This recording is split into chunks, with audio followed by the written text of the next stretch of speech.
sa totoo. Narito na ang radio drama ng buhay sa paglalahad ni Lourdes de Vera. Sana Lourdes sa 92.3 Radyo 5 True FM. Evita, pwede bang huwag ka na makipagkita kay Zach? Pero, bakit naman? Nasasaktan kasi ako. Kasi mahal kita. Talaga, Sandro? Ngayon mo lang ba nalaman yun? Siyempre, kababalik ko lang from Germany. Mga bata pa lang tayo, sinabi ko na sa'yo mahal kita, di ba? Natatanda mo pa ba? Sabi ko nun sa'yo kapag nagbinata na ako, liligawan kita.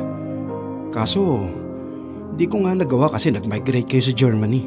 Sorry, hindi ko naman kasi alam na seryoso ka pala sa sinabi mo. O sige, tanungin lang kita. Bakit siya pa? Bakit hindi na lang ako mahalin mo? Niloko ka lang naman ni Zach. Hindi ko gagawin sa'yo yon. Sakaling ako ang mahalin mo. Maniwala ka sa akin, Evita. Sandro, mga bata pa lang tayo ay malapit na tayo sa isa't isa. Hindi ka naman mahirap mahalin. Pero sa ngayon kasi hindi ko pa nararamdaman na mahal kita nang higit pa sa isang best friend. Pasensya ka na talaga, Sandro. Sana maintindihan mo ko. Sino man daw ang nagnanais umibig ay dapat taglay ang isang mahalagang katangian. Bakit po?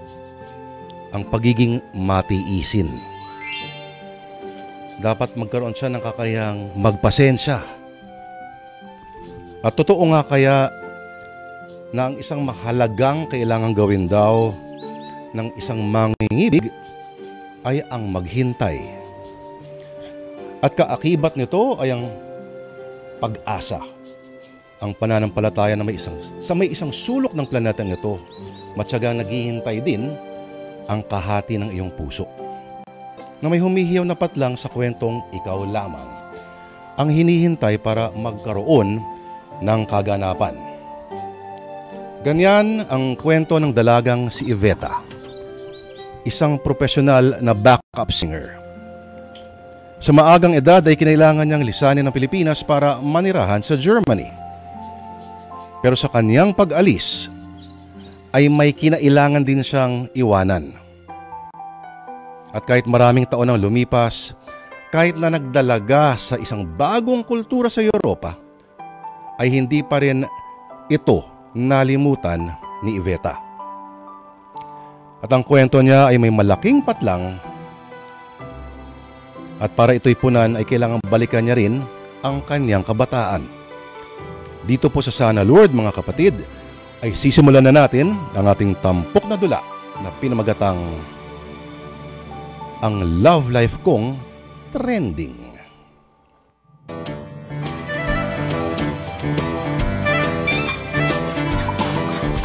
She loves me. She loves me not. She loves me. Anong ginagawa mo? Bakit tinatanggal mo ang petals ng bulaklak na hawak mo? Wala lang. Gusto ko lang maglibang. Bakit hindi ka makipaglaro sa mga friends mo? Tinatamad ako eh. Ikaw, Evita. Anong ginagawa mo rito? Kanina pa kasi kita hinahanap. Kasi pinapatawag ka ng mama mo. Huh? Malapit na pala ang birthday mo, no? Malapit na pala akong mag-11 years old. Evita. Bakit? Kapag nagbinata na ako, pwede ba kitang ligawan? Bakit mo naman ako liligawan? Puro ka naman bakit eh. Siyempre, mahal kita, kaya kita liligawan. Talaga, Sandro? Mahal mo ako? Sabi nila, mga bata pa raw tayo para maranasan ng true love. Pero bakit ganun? 10 years old pa lang ako, pero nararamdaman ko ng ikaw ang true love ko. Pwede ba kitang ligawan pag binata na ako? Sandro? Oo. Bakit ka malungkot? Mukhang hindi mo na ako maliligawan kapag nagbinata ka na. Baka kasi hindi na tayo makita. Teka, saan ka ba pupunta? Sabi sa akin ni Mama, lilipat na raw kami sa Germany at doon na kami titira. Kung ganyan, Evita, iiwan mo na ako. Hindi na tayo makikita. Sorry, Sandro, pero ilang araw lang yata tayo magkakasama. Mamimiss kita.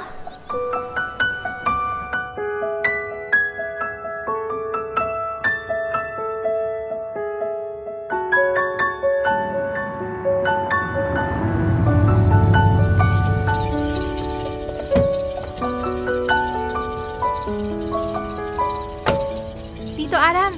Oh, Evita, pamangkin ko. Welcome home. Alam mo, nabis kita. Maraming taon din pong lumipas simula nung huli nating pagkikita. Dalaga ka na ngayon. Nung huli nating pagkikita noon, 10 years old ka pa lang.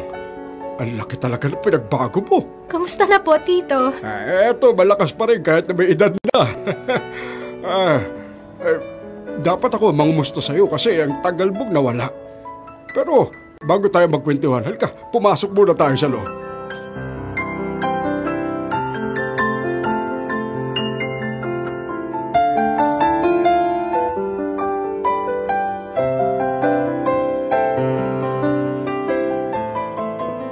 Oh, eto. Mag-juice ka muna, Iha. Salamat, Tito Aram. Siya nga pala. Kumusta ng mga magulang at mga kapatid mo doon sa Germany? Ayos naman po sila doon. Maayos po ang negosyo nila doon. Tungkol naman po sa mga kapatid ko, si Kuya Erwin, engineer na. May sarili na rin siyang pamilya doon sa Hamburg. Si Kuya Jerry naman po, naglilingkod na po sa German military. At si Milena naman, nag-work doon bilang model. Ikaw, Iha? Ayun, struggling singer pa rin po ako. Nag-try ako ng mga singing talent show sa Germany pero hindi po ako pinalad na mabigyan ng big break. Huwag ka pa rin sumuko, Evita. Naniniwala ako sa kakayahan mo at alam kong magiging matagumpay ka rin na singer balang araw. Siya nga pala. Bukas na bukas din ipapasyal kita sa mga bagong atraksyon dito sa lugar natin. Maganda yung ma-enjoy mo ang bakasyon mo dito. Ay, Tito, hindi po ako nagbabakasyon. Dito na po ako titira sa Antipolo. Talaga, Iha? Ay, magandang balita yan. Pero di ba maganda na ang buhay mo sa Germany? Opo, Tito. Maganda po yung naging buhay ko doon. Pero parang may kulang lagi sa buhay ko kahit na anong gawin ko. Hindi mapupuno-puno. Iba pa rin kasi yung nakatira ka sa kinagisnan mong lugar. At saka marami akong namimiss na kamag-anak at kaibigan na nandito. Ako, sigurado matutuwa si Sandro kapag nabalitaan niyang umuwi ka na. Di bale, ipapasabi ko kay Tiago na sabihin kay Sandro nung puntahan ka dito. Tito, may bago na ba kayong balita kay Zach? Wala, Evita. Ang huli kong balita sa kanya nasa Quezon siya at doon na naninirahan. Ganun po ba? Huwag kang malungkot, Evita. Ngayong dito ka natitira sa Antipolo, malaki na ang posibilidad na magkita ulit kayo ng ex mo.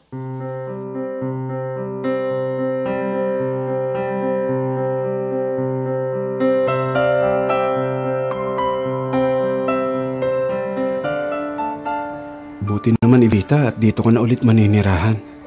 9 years old pa lang ako nung nag-migrate kami sa Germany, kaya malaking adjustment to para sa akin. Pero kakayanin ko to. Bakit ka nga pala nagbalik? Si Zach ba? Sabihin na natin isa yun sa mga dahilan ko. May balita ka ba tungkol sa kanya? Marami. Tulad na lang ng mga naging babae niya simula nung bumalik siya dito. Kasi nga naghiwalay kayo doon sa Germany. Nako, hindi ko na mabilang kung ilan yung mga naging babae niya. Talaga? Ilan sila? 10. Pero nagtagal kasi nga babaero. Hindi na talaga magbabago pa yung ex mo, Evita. Nasa dugo na niya ang pagiging womanizer. Ay, ganun ba? Mahal mo pa rin ba siya, ha, Evita? Oo, Sandro. Kahit na sinaktan ka na niya dati? Kasalanan ko kung bakit nagawa niya yun sa akin. Mas iniintindi ko nun yung pag-abot ko sa mga pangarap ko. Nawalan ako ng panahon sa kanya. Sandro, ako mismo ang may pagkukulang kay Zach. Kaya ayun, nakarma din ako. Dahil hindi ako nabigyan ng break kahit anong pagsusumikap ko. Kahit na, Evita. Kung mahal ka talaga niya, iintindihin ka niya. Hindi yung nagkulang ka lang sa kanya ng konti maghahanap na agad siya ng iba. Sandro, kaya ako bumalik dito sa bansa dahil sa kanya. Kaya pala. Akala ko nagbalik ka dahil sa akin. May hihingin sana akong pabor sa'yo, Sandro, kung okay lang. Sige. Ano ba yun? Pwede mo ba akong tulungang hanapin si Zach? Bata pala si Iveta ay nag-migrate na sa Germany ang kanyang pamilya. At doon sila nanirahan sa loob ng mahaba-habang panahon. At sa Germany rin sinubukan ng abutin ni Iveta ang kanyang pangarap. Ang maging isang sikat na recording artist. Pero kahit na may talento ay nanatiling mailap pa rin ang ambisyon ni Iveta sa isang bansa na nagsilang na Beethoven. Pero sikat din dati si David Hasselhoff. Samantala sa Germany niya nakilala si Zach. At kinalaunan ay naging boyfriend. Pero nagkahiwalay sila dahil parehong pursigidong makamit ang mga ambisyon sa buhay. At yun din ang pinakamalaking pagsisisi hanggang ngayon ni Iveta. Isang bagay na dinamdam niya sa loob ng mahabang panahon. Hanggang sa nabalitaan na lang niyang umuwi na sa Pilipinas si Zach. At simula noon ay kanya ng pinlano na si Zach ay kanyang sundan. Magkaroon kaya ng part 2 ang kwento ni Iveta at ni Zach. Yan po mga kapatid ang ating aalamin. Lord De Vera po, hamak na tagapagdaloy lamang sa tunay na bida sa programang ito. At yan po ay ang mga tampok nating dulang pang radyo.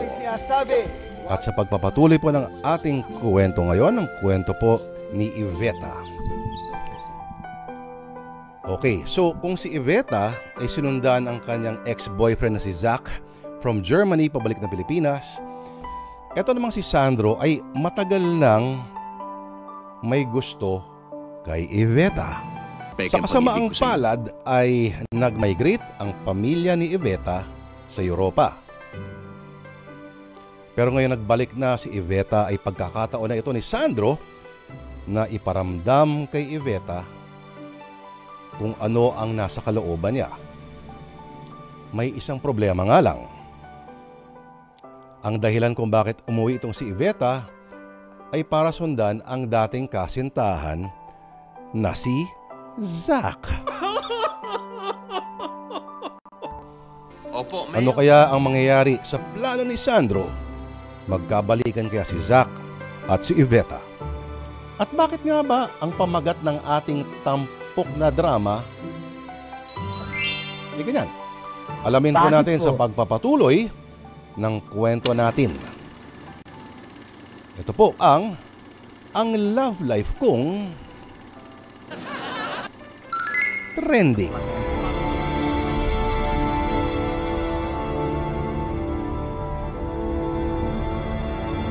Walang hiya kang lalaki ka! Teka, bakit mo ko sinampal? Ano ba problema mo, ha? Kapal na mukha mo magtanong sa akin, manloloko ka? Teka, hindi kita maintindihan. Nakita kita sa downtown na may kasamang babae. Ha? Tapos, nalaman ko sa mga kaibigan mong German na may iba ka pang karelasyon bukod sa akin. Ha? At may pinagmamalaki mo sa kanila. Siya na bang ipagpapalit mo sa akin? Ano? Sumagot ka! Iveta, pwede ba? Huwag na natin siyang pagtalunan. Anong wag? Nagtataksil ka na sa akin, Zach.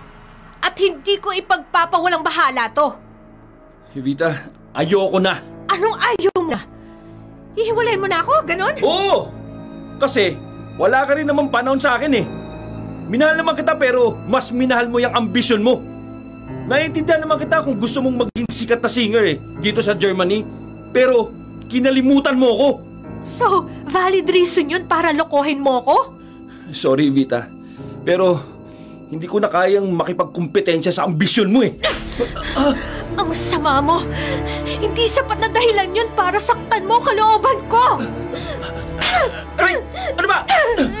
Huwag mo ako pag-aampasin, Evita! Sige, Zach! Kung ayaw mo na sa akin, go ahead! Maghiwalay na tayo! And I promise, hindi ako maghahabol sa'yo!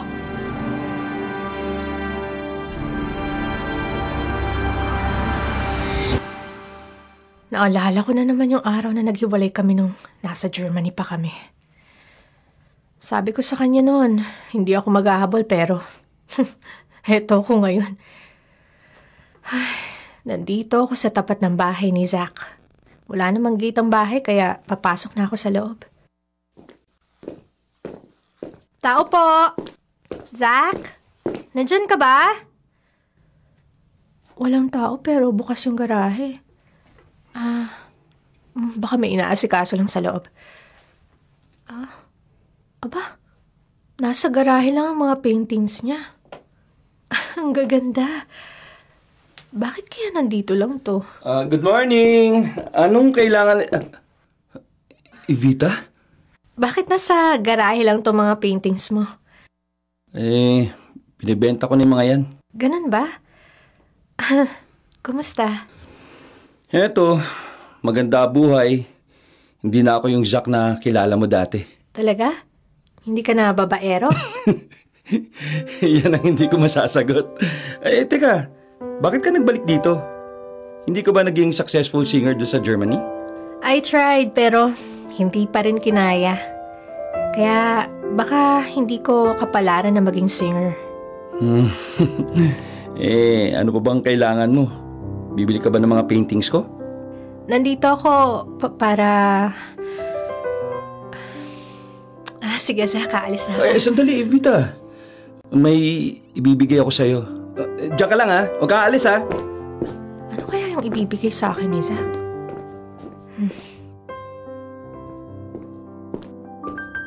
Ito. Nakuha ko na. Evita, para sa'yo. Painting? Sandali. Ako tong nasa painting. Oo. Sa'yo na yan. Ginawa ko talaga yan para sa muli nating pagkikita. Talaga? Salamat, Zach. Wala pa rin talagang kupas ang talento mo. Sobrang inspired kasi ako nung ginawa ko yan. Sana nagustuhan mo, ha? Oo naman. Sobrang nagustuhan ko to. Di bale, iingatan ko to at isasabit sa bahay ko. Teka, saan ka ngayon nakatira? Sa Antipolo ka pa rin ba? Oo, dun pa rin sa dati. Sa bahay ni Papa, katabi ng bahay ni Tito Aram. Bakit? Dadalawin mo ba ako? Siguro. Basta, gugulatin na lang kita kapag nag-decide akong dalawin ko ulit dun sa Antipolo.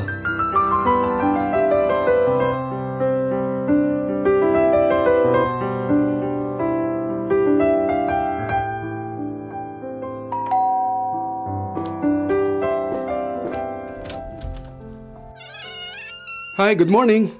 Sandro, halika, pasok ka. Aba, ang ayos ng bahay mo. Sinong tumulong sa'yo? Sina Tito Aram at yung helper niyang si Nonoy.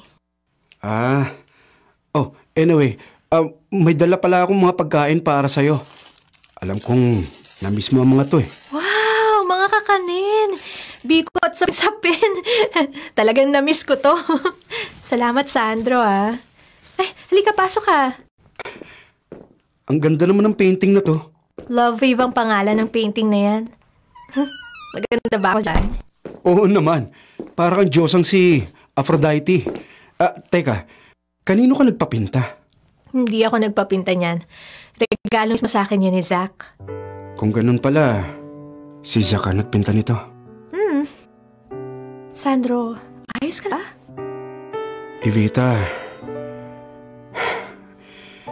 Evita, pwede bang huwag ka na makipagkita pa kay Zach? Pero, bakit naman? Nasasaktan kasi ako. Kasi mahal kita. Talaga, Sandro? Ngayon mo lang ba nalaman yon? Siyempre, kababalik ko lang from Germany. Mga bata pa lang tayo. Sinabi ko na sa'yo mahal kita, di ba? Natatandaan mo ba? Sabi ko nun sa'yo, kapag nagbinata na ako, liligaw kita. Kaso hindi ko nga nagawa kasi nag-migrate kayo sa Germany. Sorry, hindi ko naman kasi alam na seryoso ka pala sa sinabi mo. Tanungin lang kita. Bakit siya pa? Bakit hindi na lang ako mahalin mo? Niloko ka lang naman ni Zach. Hindi ko gagawin yun sa'yo. Sakaling ako ang mahalin mo. Maniwala ka sa akin, Evita. Sandro, mga bata pa lang tayo. Malapit na tayo sa isa't isa. Hindi ka naman mahirap mahalin. Pero sa ngayon kasi, hindi ko pa nararamdaman na mahal kita ng higit pa sa isang best friend. Pasensya ka na talaga, Sandro. Sana maintindihan mo ako. Ang swerte naman ni Zach. Dahil kahit na sinaktan ka niya noon siya pa rin ang laman ng puso't isipan mo. Ang malas ko. Dahil wala akong ibang papel sa buhay mo kundi isang kaibigan lang. Sandro, sobrang pasasalamat ko sa Diyos dahil hinayaan niyang maging parte ka ng buhay ko. Ang isang mabuting taong tulad mo. Huwag ka nang malungkot dahil kung hindi man ako para sa'yo, makakakita ka pa rin ng iba na higit pa sa akin. Hindi Evita. Ikaw lang gusto ko. Mas mahal ko pa rin talaga si Zach. I'm sorry, Sandro. I'm so sorry. Ouch! Saklap nun. Masama ang tabas ng dila mo. Bakit ba? Sa flashback na eksena kanina, mga kapatid, ay nalaman natin kung ang dahilan ng paghihiwalayan ni Zach at ni Eveta. Nagtaksil pala ang lalaki. At ang estratehiya ni Zach ay gaya ng estratehiya ni Erwin Ocaña at lahat ng lalaking nasa likod ng booth na yun.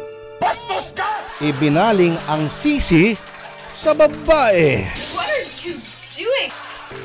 Huwag mong subukan. Masakit yun para kay Sandro. Pero, susuko na lang ba si Sandro ng ganon-ganon na lang? Sa oras po na 10:32, ituloy na po natin ang ating tampok na drama sa araw na ito na pinamagatang Ang Love Life Kong Trending.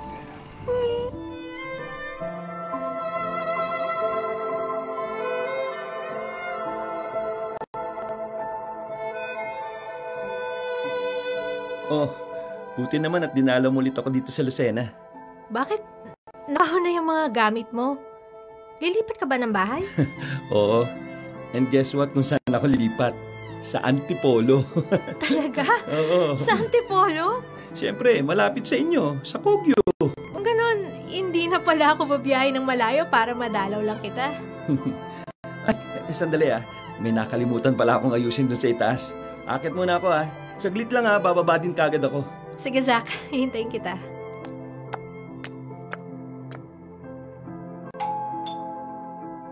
Evita, pabukas na lang ng pinto. Sige.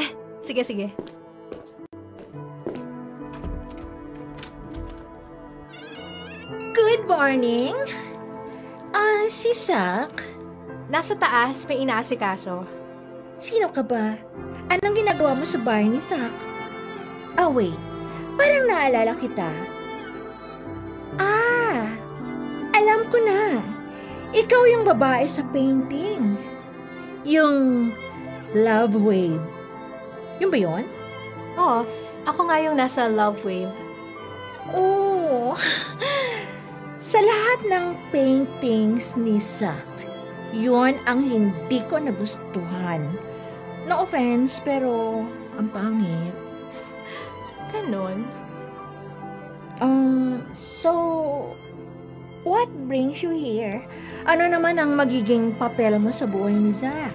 Hindi ba niya sinabi sa'yo ang tungkol sa akin? He's my ex. Pero friends na kami ngayon. Matagal na kaming magkakilala. Oh, really? Ikaw, sino ka ba? Evita, sino yan? Ikaw pala. Oh, Zach. Hindi mo ba ako ipakikilala dito sa ex mo? Na friend mo na lang ngayon? O gusto mo na ako ang magpakilala sa sarili ko sa kanya, ha? Siya si Eva, girlfriend ko. Oh, may present girlfriend ka pala. Ngayong alam mo na, can you distance yourself to Zach? Trying not to be rude, pero ang ex will remain as ex. Eva, Okay? hindi siya aalis. O bakit? Ha? Balak mo bang balikan tong ex mo? Pwede ba umuwi ka na lang muna sa inyo? Mamaya na lang tayo magkita. No need. Ako na lang ang aalis. Please, Eva, mamaya na lang tayo mag-usap. Pinaalis mo ang present girlfriend mo dahil dyan sa ex mo? Okay, fine. Magsama kayong dalawa.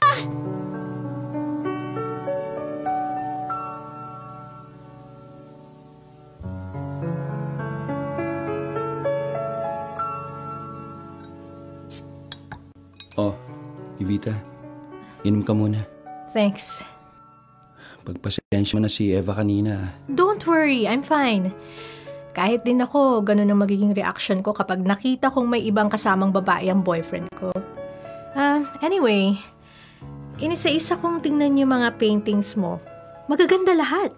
Pero sa lahat ng mga nakita ko, pinaka nagustuhan ko yung niregalo mo sa akin. Yung love wave.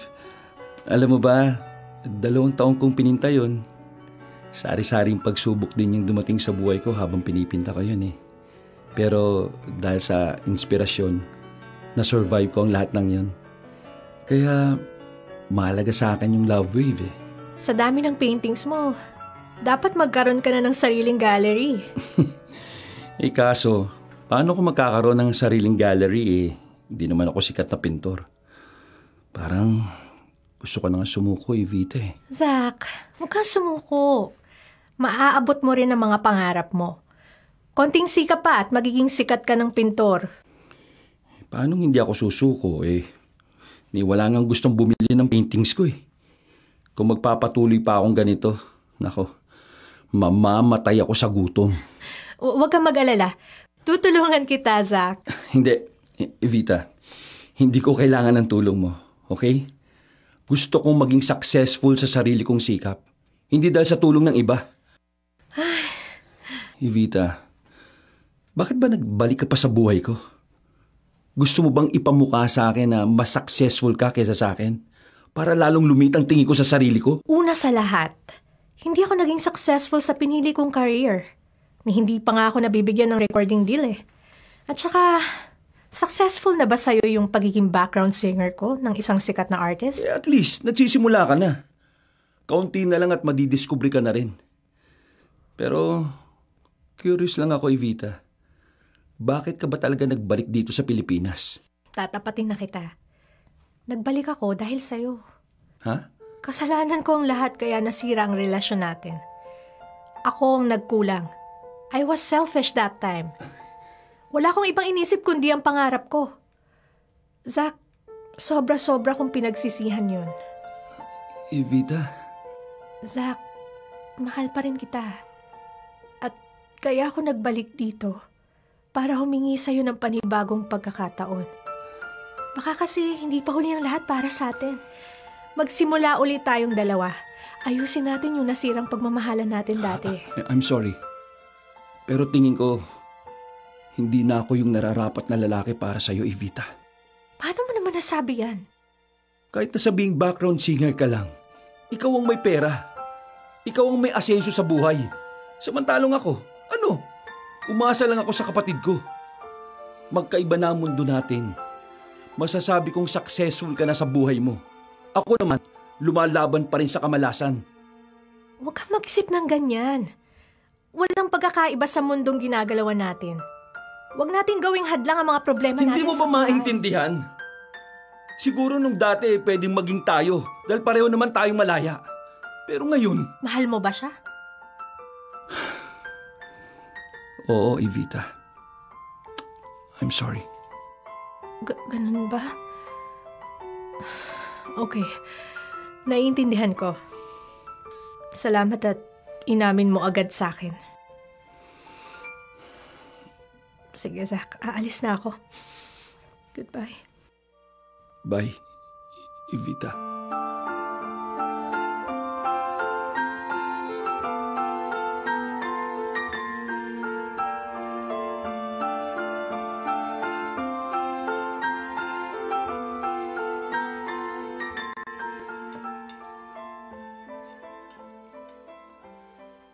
Nagmana ka talaga sa mama mo pagdating sa pagluluto ng masarap na pagkain. Salamat po, Tito Aram. Nag-aral din po kasi ako ng cooking sa Germany habang nag-work ako bilang singer sa mga pubs at bars doon. Kaya pala bihasang-bihasa ka sa German cuisine. Siya nga pala. Sino nagpinta nung painting na dinala mo dito? Si Zach po. Niregalo niya po sa akin yon nung dinalo ko siya sa Quezon. Dito na siya nakatira ngayon sa Antipolo. Talagang sinundan ka niya dito. Anyway, yung painting, doon mo idikit sa sala para naman makita ng mga bibisita sa bahay mo. Maganda siyang display, nakaka-good vibes. Siya nga pala. Kumusta naman kayo ni Zach? Tito, meron na po siyang ibang mahal eh. Ngayon, alam ko na kung bakit ka malungkot. Nangihinayang lang ako sa nangyari sa relasyon namin.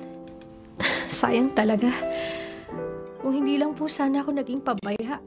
Kung hindi lang sana ako naging makasarili. Sana masaya pa rin kami. Evita, hindi ka man sikat na singer, pero kumikita ka pa rin ng malaki dyan sa talento mo. Yun na nga po, Tito. Aanhin ko ang talent ko kung nasasaktan naman ang puso ko. Totoo pala yung kasabihan na hindi lahat ibibigay sa'yo ng Diyos. Bakit hindi na lang si Sandro ang mahalin mo? Tito, kaibigan lang po ang turing ko sa kanya. Alam mo nang imposible magkabalikan na kay Zach. Kaya bakit ikukulong mo pa rin ang sarili mo sa anino niya? Kung gusto mong mawala ang sakit na nararamdaman mo ngayon, pakawalan mo na si Zach at magmahal ka na lang ng iba. Nagtapat sa akin si Sandro na mahal ka raw niya at hiningi niya ang tulong ko para matutunan mo siyang mahalin. Hindi po muna ako magmamahal sa ngayon, Tito Aram. Hahayaan kita dyan sa desisyon mo. Pero ito ang masasabi ko sa iyo, Iha. Mabuting tao si Sandro at mahal na mahal ka niya. Hindi mo pagsisisihan kung siya ang pipiliin mong mahalin. Oh, nako, si Tito Aram pala ay #Team Sandro. At makumbinsi kaya ni Tito ang kanyang pamangkin na si Sandro na lamang ang mahalin. Pero ang laki pala ng insecurity sa katawan nitong si Zach. Dahil bitter sa kanyang estado bilang buhay artist. Nagawa ng gawa, hindi naman nakakabenta ng mga obra. Pero mas masakit pa rin kay Eveta na mismong sa mukha niya ay inamin ni Zach na ang puso niya ay ibang pangalan na pala ang sinisigaw. Pero ito na ba ang pagkakataon ni Sandro para makalawit niya itong si Eveta at siya na rin ngayon ang ika nga may hawak ng brotya ng pag-ibig to paint a portrait of his love. Yun ang ibig kong sabihin. Kayo ha? Alright. Walang magbibitaw mga kapatid. Kapit lang, sana'y nandiyan ka pa rin sa pagbabalik ng Sana Lord. Dito tayo sa totoo, walang kasinungalingan. Dito tayo sa totoo.